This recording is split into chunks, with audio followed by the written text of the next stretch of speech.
సాహితీ మిత్రులందరికీ మన తెలుగు కథా స్రవంతికి స్వాగతం. మరి ఆవిష్కరణ 9వ భాగంలో ఏం జరుగుతుందో చూసేద్దామా వెళ్ళి? కథలోకి వెళ్ళిపోతున్నాను. ఆవిడ మాటలకి చిరునవ్వే సమాధానంగా ఇచ్చింది జయంతి. ఇంత నాజూకైన సామాన్యమైన ఆడపిల్లవి నువ్వేం చేయగలవు చెప్పు? ఆవిడ ఆశ్చర్యానికి అంతు లేకుండా ఉంది. భార్య మాటలకి పరంధామయ్య గారి వదనంలో చిరుకోపం కదలాడింది. జయంతి మాత్రం చెరగని ప్రశాంతతతో ఏదో సాధించేస్తానని నేను అనుకోవటం లేదండి. స్పందించటం అన్నది నా కర్తవ్యంగా భావిస్తున్నాను అంది. చిన్న చిన్న చినుకులే మహాసముద్రాలవుతాయి. ఆయన ఆవిడతో ఈ విషయం నీకు తెలుసా అన్నట్టుగా అన్నారు. చిన్న చిన్న స్పందనలే శాంతియుతమైన మహోద్ధృతమైన తిరుగుబాటు అవుతుంది జయంతి అంది. నీ దేశంలో నువ్వెన్ని చేసుకుంటే వాడికేం పోయిందమ్మా అన్నారావిడ మళ్ళీ. జయంతి వదనం ఆ మాటకి ప్రతిస్పందనగా గంభీరంగా మారిపోయింది. పరంధామయ్య గారు మాత్రం వెంటనే ప్రతి పనిని మనం దీనిని ఎందువల్ల చెయ్యలేము, ఎందుకు చెయ్యకూడదు అని కారణాలు వెతుక్కుంటూ పోతే 1,00,000 ఎదురవుతాయి. చెయ్యటానికి దారులు వెతుక్కోవాలి అన్నారు. మీరు చెప్పే సూత్రాలన్నీ మనకి సంబంధించిన పనులకు వర్తిస్తాయి. ప్రాణాలని గడ్డిపరికిని తీసిపారేసినట్టుగా తీసేసే నరహంతకులకి కాదు. అలాంటి వాళ్ళని మార్చటం ఎవరి వల్ల కాదు అన్నారావిడ. మీరు చెప్పింది నిజమే పిన్నిగారు. ఆ నరహంతకుడైనా పుడుతూనే నరహంతకుడిగా పుట్టి ఉండడు. మీకో విషయం తెలుసా? ఇలాంటి ఘాతుకాలు చేసేవాళ్ళు ఇటువంటి పనుల్ని ఒక అమూల్యమైన సిద్ధాంతానికి లోబడి చేస్తున్నాం అనుకుంటారు. మనిషి మనస్సు మంచి నుంచి చెడువైపు ప్రయాణం చేయటం ఎంత సహజంగా చేస్తుందో అంతే అవకాశం మళ్ళీ వెనక్కి రావడానికి ఉంటుంది. అది మాత్రం మనిషి తనకి సాధ్యం కాదు అనుకుంటాడు అంది జయంతి. నువ్వు చెప్పింది నిజమే తల్లి. ఆ వెనక్కి తీసుకురావటం అన్నది నీ వల్ల సాధ్యమవుతుందా? ఇవన్నీ ఒక వ్యక్తితో పరిష్కరింపబడిపోయే సమస్యలు కావు.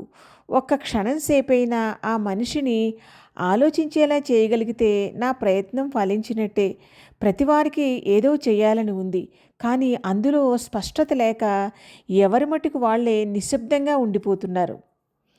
అవుననుకో, ఈ వయస్సులో మేమేం చేయగలం తల్లి అందావిడ. ఈ వయసులో నువ్వేం చేయలేవేమో, నేను చేయగలను. అసలు నా మనవడనే వాడికి ధీటుగా భయంకరమైన వ్యక్తిగా చెయ్యాలని ఉంది నాకు. వాడు చిన్నతనంలోనే తల్లిదండ్రుల్ని కోల్పోయాడు. ఊహ తెలియని వయసులో ఇటువంటి ఘాతకం జరిగితే అది వేరే విషయం. కానీ తల్లిదండ్రుల ప్రేమని ఒకసారి రుచి చూసి వాళ్ళు ఇక శాశ్వతంగా తనకి లేరు అని తెలిసిన చిన్నారి మనస్సులో ఎంతటి అగ్ని పర్వతాలు బద్దలవుతున్నాయో ఎవరికి తెలుసు? ప్రతి క్షణం నలిగిపోయే మనస్సుని నీకు విప్పి చెప్పలేడు కదా. ఆయన అంటున్న ఒక్కో మాటని వింటున్న కొద్దీ కాంతమ్మగారి వదనం అరుణిమని దాల్చటం మొదలుపెట్టింది. ఆయన చెప్పటం పూర్తయ్యే వరకు ఎలాగో అతి కష్టం మీద సహనం వహించిందావిడ. ఇక అప్పుడు ఇంకొకసారి మళ్ళీ ఈ మాట అన్నారంటే సహించేది లేదు.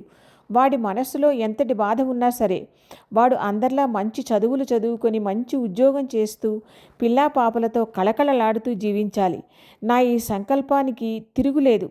గద్దిస్తున్నట్టుగా ఆవిడ చెప్పిన తీరికి ఆయన ఒక్క క్షణం మౌనంగా ఉండిపోయారు.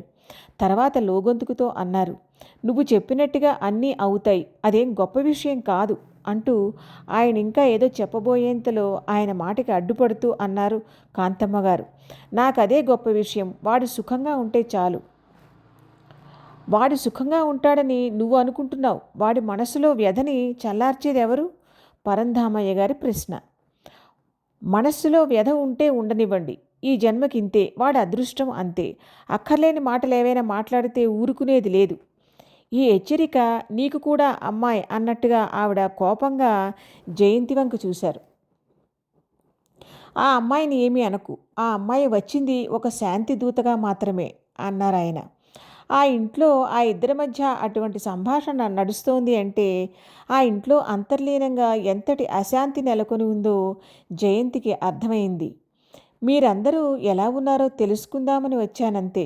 నాతో కలవటం కలవకపోవటం అన్నది మీ ఇష్టం.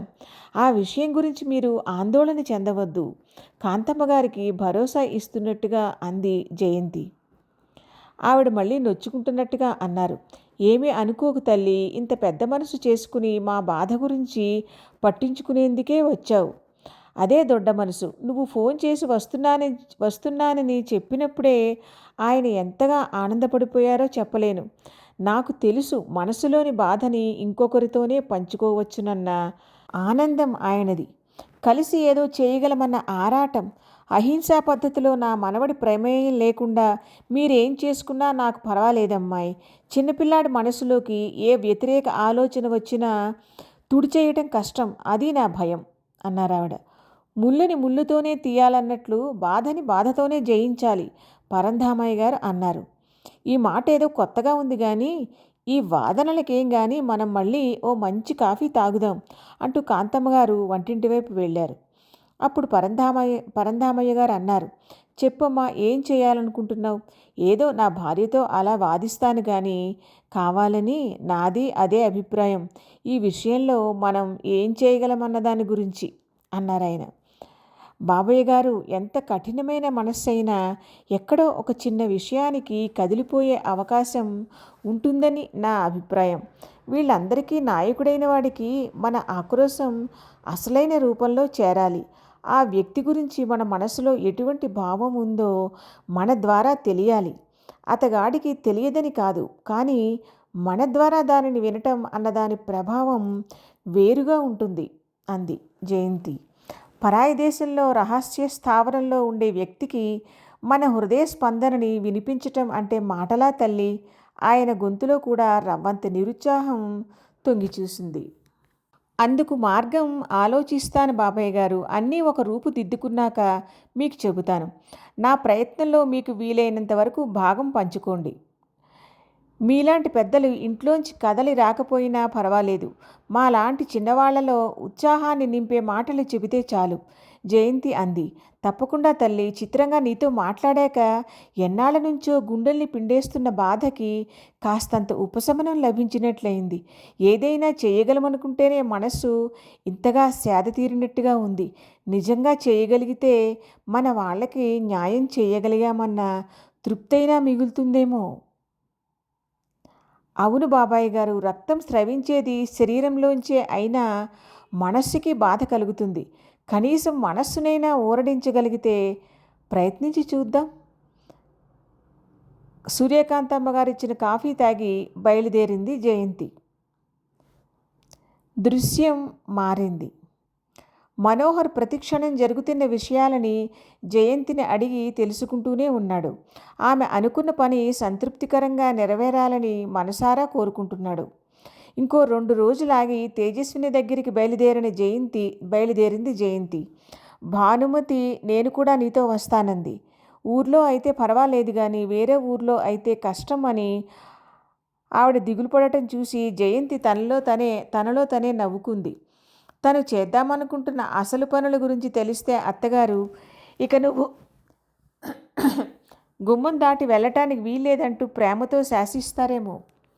కానీ అనుకోకుండా తేజస్విని వాళ్ళ ఊరికి దగ్గర ఊరిలోనే భానుమతి గారి దూరపు బంధువులు ఎవరో ఉన్నట్లు తెలిసి ఆవిడ కోడల్ని వాళ్ళ ఇంట్లో దిగమని పట్టుబట్టింది.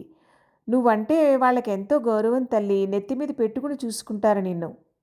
అత్తగారి ఆత్రానికి చిన్నగా నవ్వుకుంది జయంతి తనలో తనే. ఆవిడ కోరిక మేరకు అక్కడే దిగింది కూడాను. వాళ్ళు నిజంగానే ఆమెని చాలా ఆప్యాయంగా ఆహ్వానించారు. ఆమె అక్కడికి వచ్చిన కారణం తెలుసుకుని బ్రహ్మరథం పట్టారు కూడాను. జయంతి తన మనసులోని ఆలోచనని కేవలం ఆ బాధిత కుటుంబాలతోనే కాకుండా తన స్నేహితులతోనూ తనకు ఎదురుబడిన వారితోనూ కూడా పంచుకుంది. వీలైనంత జనబలాన్ని తనతో చేర్చుకోవాలన్న ఉద్దేశంతో. ప్రతివారి కళ్ళల్లోనూ ఒక విధమైన మెరిపే కనిపించింది. వాళ్ళందరూ జయంతితో పాటు ఎంతవరకు అడుగులు వేస్తారన్నది పక్కన పెడితే అందరికీ ఈ విషయమై ఏదైనా వైవిధ్యమైన పద్ధతిలో ఎవరైనా పరిష్కారం కనుగొంటే బావుండును అన్న ఉద్దేశ్యం ఉన్నట్టుగా అర్థమైంది. మీలా నడుం బిగించే వాళ్ళు ఉంటే మీ వెంట ఎంతోమంది చేరుతారు. ప్రతి మనిషి తన జీవితానికి నిశ్చింతతో కూడిన భద్రత కావాలని కోరుకుంటాడు. మీరు చేయబోయే పనిలో భాగంగా ఈ ఊరి నుంచి ఎటువంటి స్పందన కావాలో చెప్పండి, ఆ ఏర్పాట్లు మేం చేస్తాం అన్నారు. జయంతికి ఆ క్షణంలో అనిపించింది, చైతన్యం అందరిలోనూ ఉంటుంది. కొంతమందికి దానిని గుర్తించుకోగలిగిన శక్తి ఉంటుంది. కొంతమందిలో అది కునుకు తీస్తున్నట్టుగా ఉంటుంది. దానిని తట్టి లేపేవాళ్ళు ఉండాలి అని. జయంతికి ఎంతో ఉత్సాహంగా అనిపించింది. తను చేయాలనుకున్న పని అంత కష్టం కాదనిపించింది కూడాను. తేజస్విని ఇప్పుడు తల్లిదండ్రులతోనే ఉంటోంది. ఆమె అత్తగారు శాంతమ్మ కోడలు తనతో ఉండటానికి అంగీకరించలేదు. ఆవిడ తన అయిష్టాన్ని ఎంత బాహాటంగా వ్యక్తపరిచినా తేజస్విని ఒప్పుకోలేదు. నేను మీ అబ్బాయి జీవితంలోకి అడుగుపెట్టిన వెంటనే ఇలా జరిగిందని, నేను నష్టజాతకురాలినని అందరూ అంటున్నారు. నా వల్లనే మీరు ఒంటరివారైపోయారు. అది జరగటానికి వీల్లేదు. నేను మీతోనే ఉంటానని పట్టుబట్టింది. తేజస్విని మాటకి ముందుగా యథాతథంగా అర్థం చేసుకున్న తర్వాత ఆలోచిస్తే అనిపించింది ఆవిడకి, రాంబాబు ఈ ఇంటి బిడ్డ. ఈ పరిసరాల్లో అతడి ఉనికి నిశ్శబ్దంగా ప్రతిధ్వనిస్తూ ఉంటుంది. అది అతడిని ప్రాణంగా ప్రేమించిన వారికి అనుభూతిలోకి వస్తూనే ఉంటుంది. అందుకే తేజస్విని ఈ పరిసరాలని విడిచిపెట్టలేకపోతుంది అనుకుని కోడల్ని తనతో పాటు ఒక నెల రోజుల పాటు ఉండనిచ్చి, ఇక మీదట తను కొన్నాళ్ల పాటు తన బంధువులతో కలిసి ఉండాలనుకుంటున్నానని, అప్పుడే తన మనస్సుకి సాంత్వన లభిస్తుందని చెప్పి కోడల్ని పుట్టింటికి పంపించి వేసింది. అయిష్టంగానే తన ఇంటిని విడిచిపెట్టి వెళ్తున్న కోడలని చూస్తుంటే ఆవిడికి నిజానికి గుండె చెరివే అయ్యింది. కానీ తప్పదు, ఈ అమ్మాయి మీద తన మమకారం పెంచుకోకూడదు. తేజస్విని మళ్ళీ వివాహం చేసుకుని జీవితాన్ని నందనవనం చేసుకోవాలి అన్నది శాంతమ్మగారి అభిప్రాయం. జయంతి దగ్గర తేజస్విని మొబైల్ నెంబరు, ఆమె తల్లిదండ్రుల ల్యాండ్లైన్ నెంబరు ఉన్నాయి. పోలీసుల దగ్గర నుంచి దొరికినవి. తేజస్విని తల్లిదండ్రులకు ఫోన్ చేసి తన వివరాలు చెప్పి తన ఉద్దేశం ఏమిటో కొద్దిగా మాత్రమే చెప్పింది. వాళ్ళు కాస్త అయిష్టంగానే రండి అన్నారనిపించింది జయంతికి. అయినా వాళ్ళని కలవటానికే నిర్ణయించుకుంది. ఇక్కడ ఒక విషయాన్ని అర్థం చేసుకుంది ఆమె. రాంబాబు ఈ కుటుంబానికి రక్త సంబంధీకుడు కాదు. జరిగిన దాన్ని అంతటినీ ఒక పీడకలగా మర్చిపోవాలనుకుంటున్నారు వాళ్ళు. అది సబబైన మాటే. కూతురి జీవితం మళ్ళీ కళకళలాడాలంటే జరిగిన దాన్ని మర్చిపోక తప్పదు. జయంతిని చూడగానే వాళ్ళకి సదభిప్రాయమే కలిగింది. అయినా సందేహాత్మకంగా ఒక ప్రశ్న వేశారు. ఇది ఏమీ రాజకీయ ఎత్తుగడికి సంబంధించింది కాదు కదా అని. అప్పుడు జయంతి తన మనసులోని మాట వివరంగా చెప్పింది. తన బంధువుల మరణం తన మనస్సుని ఎంతగా గాయపరిచిందో కూడా చెప్పింది. తేజస్విని అక్కడే కూర్చుంది కానీ ఏమీ మాట్లాడలేదు. దేశాల మధ్య ఉండే సమస్యల గురించి ఏమీ తెలియని బాధ్యుడు కాని సామాన్య పౌరుణ్ణి దొంగలు పొంచి ఉండి హతమార్చే హక్కుని ఏ జాతికి మతానికి ఆ భగవంతుడు ఇవ్వడు. భగవంతుడి తత్వాన్ని అర్థం చేసుకోలేని అజ్ఞానులు, మూర్ఖులు తమ మతం కోసం, దేశం కోసం పాటుపడుతున్నాం అనుకుంటూ ఇలాంటి ఘాతుకాలకి పాల్పడతారు. శివరావు గారు చాలా ఆవేదనగా అన్నారు. అలాంటి వాళ్ళని ప్రశ్నించేవాళ్ళు, నిలదీసేవాళ్ళు ఎవరూ లేరా? కుసుమాంబ ఆవేశంగా, ఆక్రోశంగా అంది. ఆ పని చెయ్యాలనే నేను సంకల్పించాను.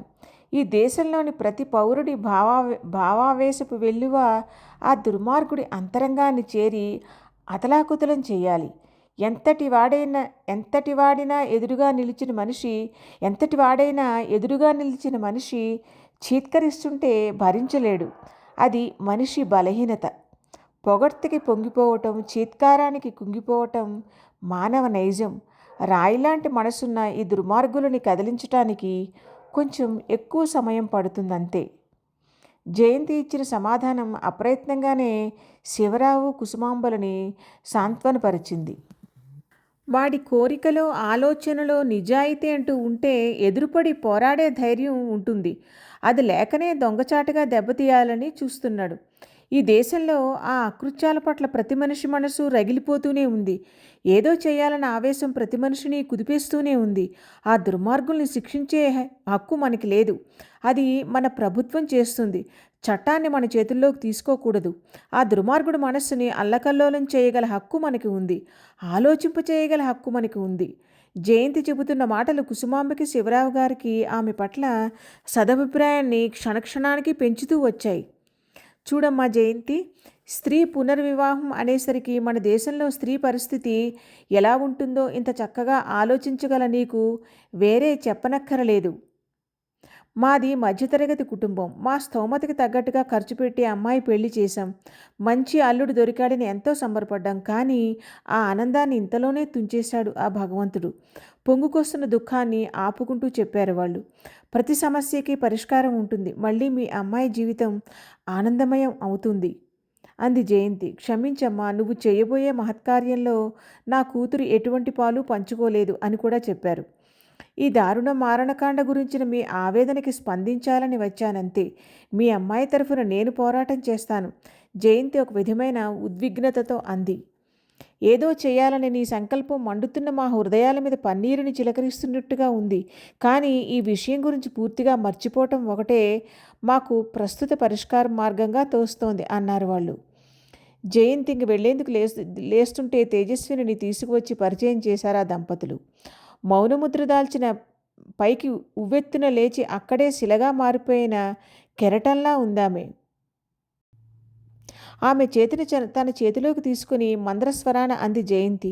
కాలం అద్భుతాలని చేస్తుంది. అందుకు మన ప్రమేయాన్ని కూడా ఆశించదు అని. ఆ కాలం చేసే అద్భుతం నాకు వద్దని చెప్పాలనిపించింది తేజస్వినికి. కానీ మౌనంలోంచి బయటికి రావటం కష్టంగా తోచి మిన్నకుండిపోయింది. జయంతి ఫోన్ నెంబర్ అడిగి తీసుకున్నారు శివరావు దంపతులు. సశేషం. ఇదండి ఇప్పటి వరకు జరిగిన కథ.